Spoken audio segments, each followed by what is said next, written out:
the Honorable Gary R. Herbert, Governor of the great state of Utah, and First Lady Jeanette Herbert.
Thank you. We will now be honored to hear the State of the State address delivered by our Governor, Gary R. Herbert. Thank you, Mr. President. And President Adams, Speaker Wilson, and by the way, happy birthday. We'd sing to you, but we don't have time. Members of the legislature, justices of the Supreme Court, the First Lady of my wife, Jeanette, the First Lady of Utah, I thank you for your love and support over all these years. Lieutenant Governor Spencer and Mrs. Cox, thank you for your support and your leadership. And the other constitutional officers that we have here with us today, and my fellow Utahns.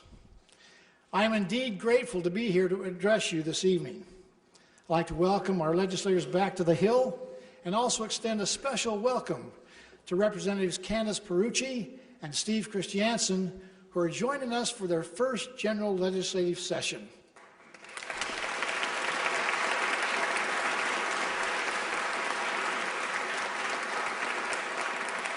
My advice to them and to all of you is to roll up your sleeves and get to work, because we have a lot to do in the next 42 days. For those who are keeping score, this is my 11th and my final State of the State address. And I give this speech tonight full of renewed hope and optimism for Utah's future. I've learned much in my 10.5 years of governor. And as I reflect on our state's successes, I feel humbled and grateful for the opportunity to serve alongside all of you and to see the firsthand impact Utahns are having on improving our state. Tonight, I'd like to express the deep respect and admiration I have for the people of Utah. I'd like to speak directly to them for just a moment. You are a kind-hearted people. You do good wherever you live. It is your hard work that helps bolster our economy. It is your kindness and service that makes us the most charitable state in the nation. You care about your neighbors. You volunteer. It is your hopeful spirit and work ethic that makes Utah the best place in the nation to live, to work, and to raise a family. You are the main reason for our success. Thank you for all that you do to make Utah great.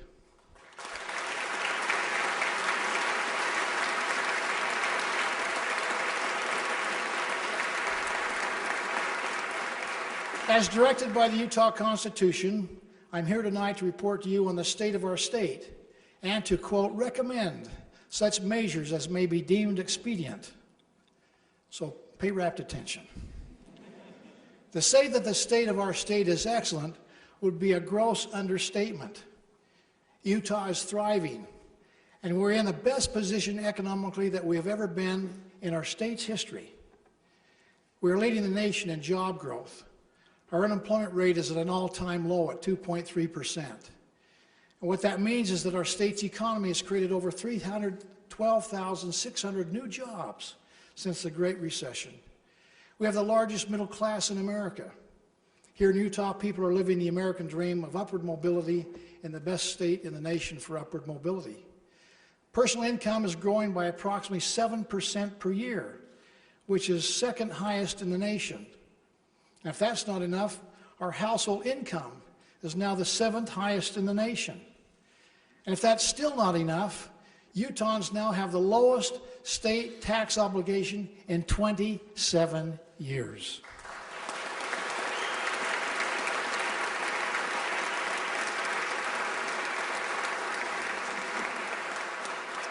In addition, our education system has improved dramatically, with high school graduation rates improving by 11.4 percentage points since I became governor. Our student achievement is no longer at the middle of the pack on tests that compare states one to another. Today, our students score in the top 10 in almost every subject. That's worth an applause.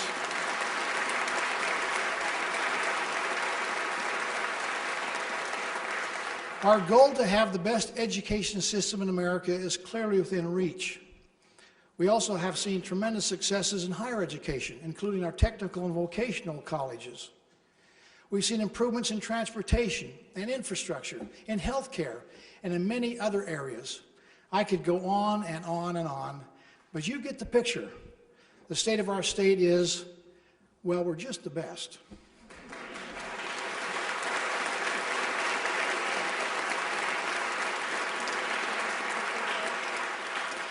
Utah is leading the way today. And by the way, Utah has led the way in the past. This year we celebrate the 100th anniversary of the passage of the 19th Amendment, women's suffrage, the right to vote. It's also been 150 years since Sarah Young became the first woman in the nation to vote, right here in Utah.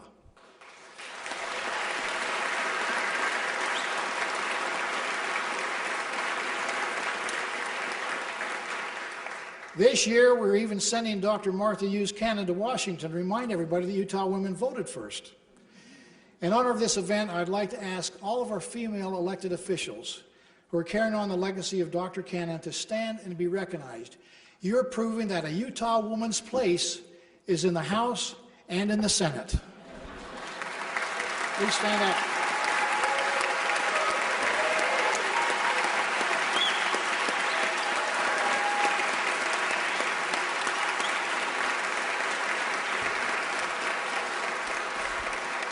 Thank you. We need more of you. This evening, let us look forward to the challenges of the future with hope, optimism, and focus. Let us determine what we need to accomplish now for the future generations and for the decades to come. We've gathered here at the start of not just a new legislative session, but the literal dawn of a new decade. Our quality of life has never been better, and our future has never been brighter. Utah has always represented a better tomorrow. Our pioneer ancestors journeyed to the Salt Lake Valley in search of a better life and new opportunities. On their journey, they planted crops that they would never harvest, and improved trails on which they would never again set foot. They did this because they knew that there would be others who would follow them. Today, new modern pioneers are still coming here in search of a better life and new opportunities. One such person is Mohammed al-Sudani, a 23-year-old refugee from Iraq, who came to America 6 years ago. In high school, he worked a part-time job to help support his family while working hard to graduate and to learn to speak English. After graduation, he signed up for computer programming courses taught at our Refugee Education and Training Center. His hard work paid off. He is now employed by NAV, a tech company in Salt Lake, and he's making a 6-figure salary. I might want to apply there myself. He reminds us all that what my dad used to say, work will win when wishy-washy wishing won't. Mohammed saw the opportunity, worked hard, and realized his dream. Mohammed is here with us tonight, along with other representatives of our refugee community, some of today's modern pioneers. Mohammed's success is impressive, but what I find truly remarkable about his story is that he now volunteers at the same Refugee Education and Training Center where he once studied. He is helping others on their journey. He's improving the trail for those who are coming after him. He and his colleagues embody the same pioneering spirit that has defined us since 1847. Refugees then and now are an important thread that has been woven into the tapestry of our state and our lives. Please join with me in recognizing their contributions. Where's Muhammad? Right up here.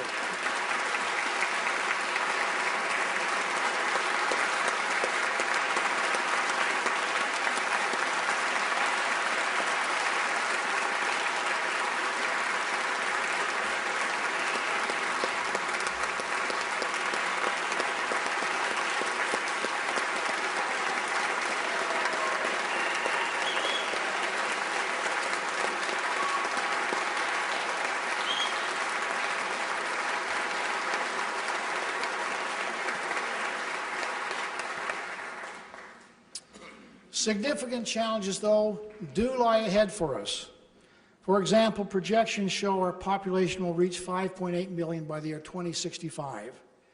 Growth is coming to the state of Utah, and we must plan for that growth and proactively prepare the way for those who are coming. Our success in Utah is not by luck, accident, or serendipity. It's been by design, and it comes as the result of proper planning and developing good policies that empower the private sector. In my last 10.5 years as governor, I have learned that every success creates not only new challenges, but also new opportunities. The 2010s have been the most successful decade in Utah's history. Let us work together to make sure that the 2020s are an even better decade.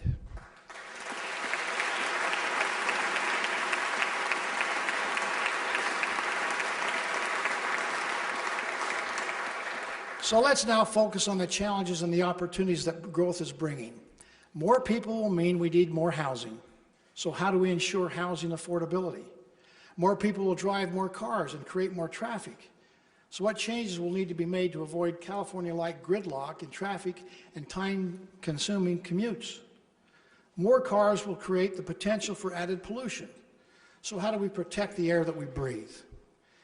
Your actions as a legislature over these next 42 days will be instrumental in answering these and many other important questions. Above me are the Latin words vox populi. You've seen that before, which literally means the voice of the people. The voice of the people is an essential part of representative government, and is the reason that the tax bill passed during December's special session will not be implemented.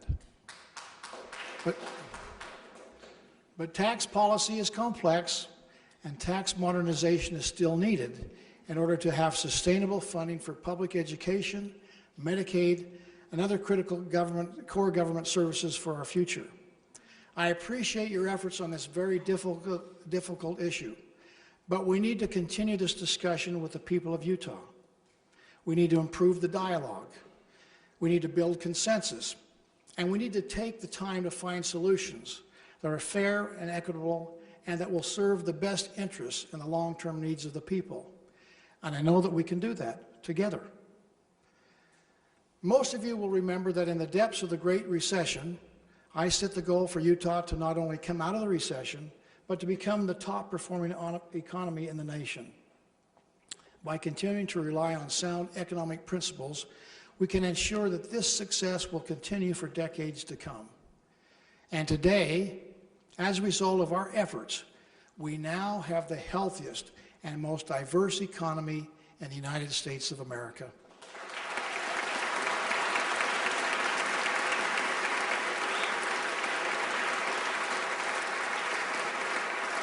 Thank you for your efforts.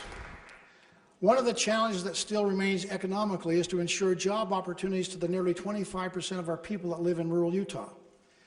As I travel from county to county, I recognize that Utahns love the beauty, the peace, and the serenity of the road less traveled, such as Highway 10 through Farron, or Highway 130 through Minersville, or through Representative Casey Snyder's hometown of Paradise. Many Utahns don't want to just vacation in rural Utah. They want to live there and to work there and to raise their families there. But raising a family in rural Utah requires stable employment, and many rural families are searching for better job opportunities closer to home. The good news is that according to our Department of Workforce Services, we are on track to exceed our goal of creating 25,000 new jobs in rural Utah by the end of this year.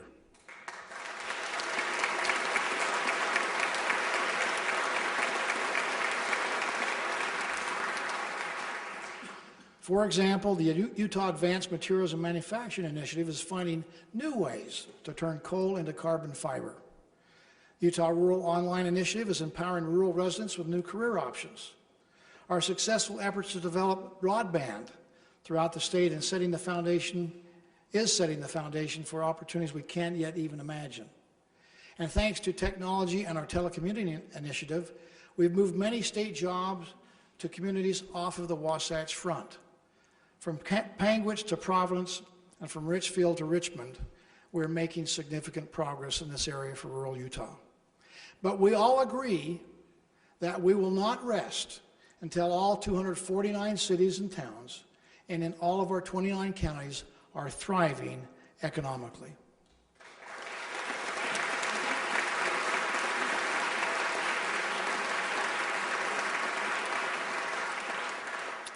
But ensuring a high quality of life isn't just about the jobs, it's also about the environment that we live in. I'm pleased to note that in the past decade, air pollution in our state has decreased by over 30%. We've also worked very hard to bring Tier 3 fuels to the state. Newer cars using this fuel can see an 80% reduction in emissions, which is like taking 4 out of every 5 cars off the road. However, as population grows, so does the potential for increased pollution and crowding. We need to ensure that our children have safe places to play, clean air to breathe, and good water to drink. Salt Lake City's new mayor, Aaron Mendenhall, in indicating a desire for more collaboration with the state, has said that Utah, quote, has an incredible opportunity to ensure continued growth, financial stability, and environmental viability by helping shift commuters onto public transit, unquote. We do need to boldly reimagine our roads to safely accommodate cars, mass transit, bikes, pedestrians, and even those pesky scooters. We should make commuting by transit as easy as commuting by car. Therefore, as President Adams has recommended, we do need to double-track sections of Front Runner. Why? So that we can run trains every 15 minutes instead of every half an hour.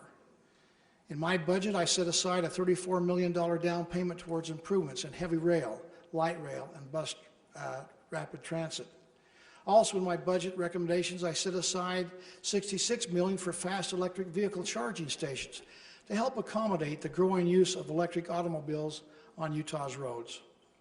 This $100 million investment in our transportation and mass transit is a necessary step towards improving the air that we breathe. Thanks to you for all of you taking this issue seriously, especially members of our Clean Air Caucus, including legislators like Luz Escamilla, Patrice Arendt, Steve Handy, and Todd Weiler, many others, including our UCARE committee, the Utah Clean Air Partnership, and many in the public and private sector for your work in helping us to clean up the air and make the environment better here in the state of Utah.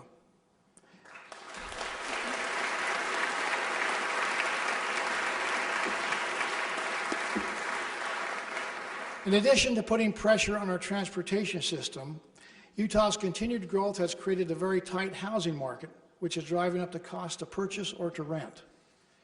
It is time to consider making our land use zoning laws and building codes more responsive to our growing population and market needs when it comes to housing affordability. This means we need to reimagine what our communities and houses will look like in the future. By thinking creatively and working in collaboration with our cities and counties, we can help change the landscape of our housing market and help design neighborhoods that our children and grandchildren will want to live in, and just as importantly, that they can afford to live in. This will be difficult, this will be a challenge, but it is needful, and it will be worth the effort. In the last 3 years, the state has worked with Salt Lake City to change how we help those experiencing homelessness. I express my appreciation to Lieutenant Governor Cox for his compassion on this issue and for his leadership in bringing people together to find solutions. This past year saw the opening of 3 new resource centers which provide shelter, food, medical care, employment assistance, community support, and help in finding long-term housing. These centers are changing people's lives. It is our responsibility, and certainly the role of government, to make sure that our state provides unparalleled opportunity and a good quality of life for the people that we represent. I'm grateful to all those who work to focus their efforts on helping the most vulnerable citizens among us. I share the vision of my good friend Pamela Atkinson, the Mother Teresa of Utah, who said, quote, "We want to help individuals and families who are experiencing homelessness to be able to attain safe housing and enjoy positive life activity by finding a good job with a livable income so that all may have a productive and meaningful life," unquote.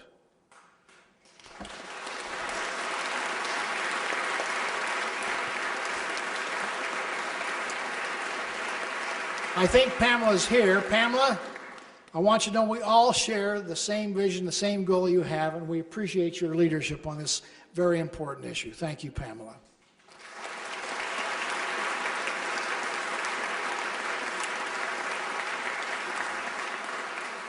Ladies and gentlemen, all of the planning we do for the future success of our state, all of the energy and time we invest in supporting its economy, will do very little if we do not put our children and their education first in every decision that we make.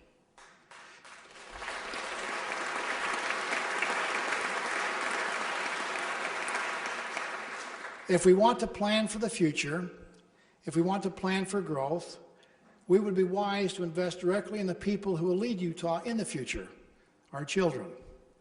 Throughout my time as governor, education has been my #1 priority. I've often said that education is not all about the money, but it is some about the money.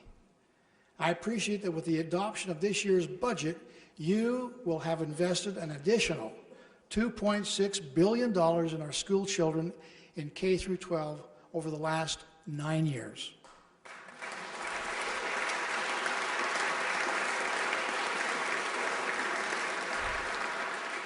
On behalf of parents, students, their grandparents, teachers, the business community, and nearly everyone else in the state, we say thank you to the legislature for your commitment to education. I salute you for your efforts. Thank you.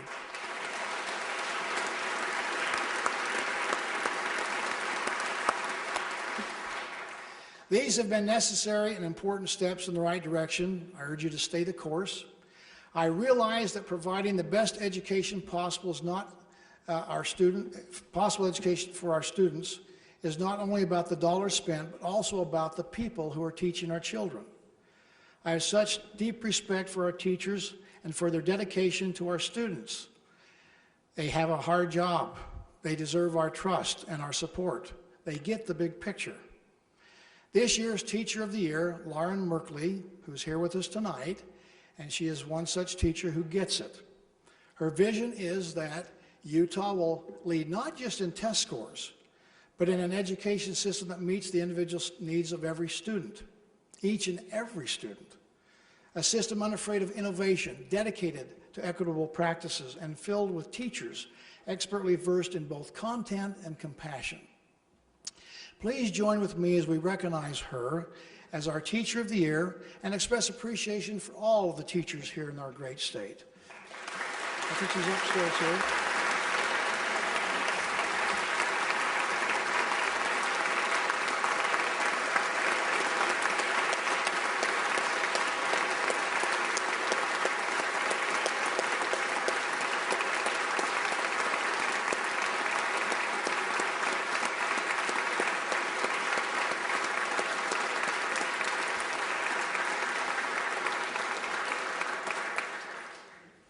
Thank you. They deserve a round of applause. Thank you very much. By the way, compassion is so important in our schools, not just with our very young students, but also with students in middle school and high school. I'd like to once again thank you, the legislature, and especially Representative Ellison, Senator Thatcher, and others for crafting meaningful policy and helping to direct investments in school counseling. It's making a big difference. Our anti-bullying campaigns, and the development of the Safe UT app, which lets our students anonymously connect with mental health professionals. These resources are improving and even saving the lives of our young people. This session, we can continue to strengthen and enhance our mental health resources because, As you know, every person matters.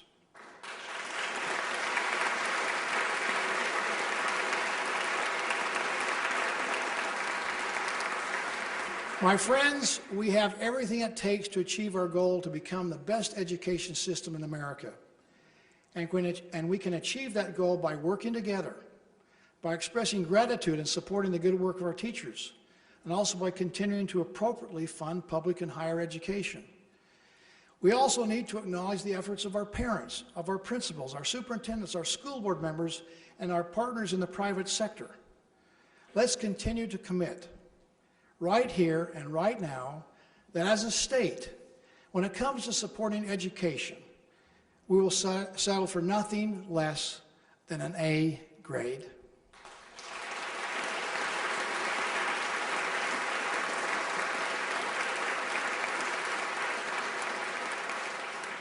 Exactly 10 years ago, I stood here and delivered my first State of the State address.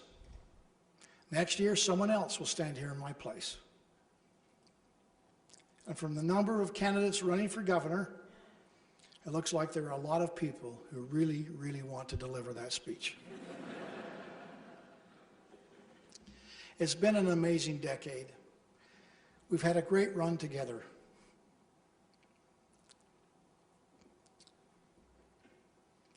We've seen major challenges, but we've also created solutions and seen unparalleled success. The challenges we face today are not the same challenges that we faced 10 years ago.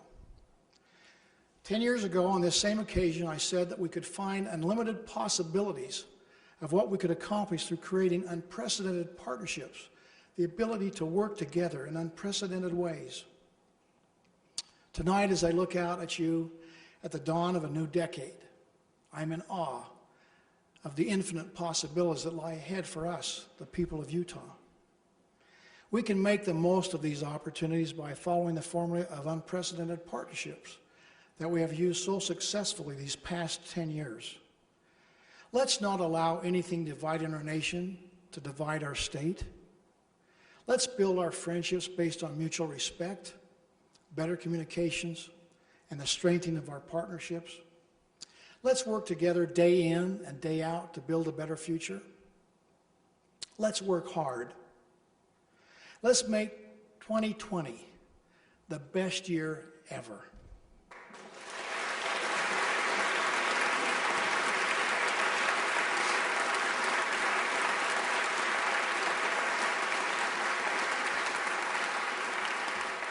My dear friends and colleagues, there are many others, including our children and grandchildren, following after us in search of a great life and an even better tomorrow. Let's prepare the way for them. Let's give them hope and opportunity. Let's show them that we care.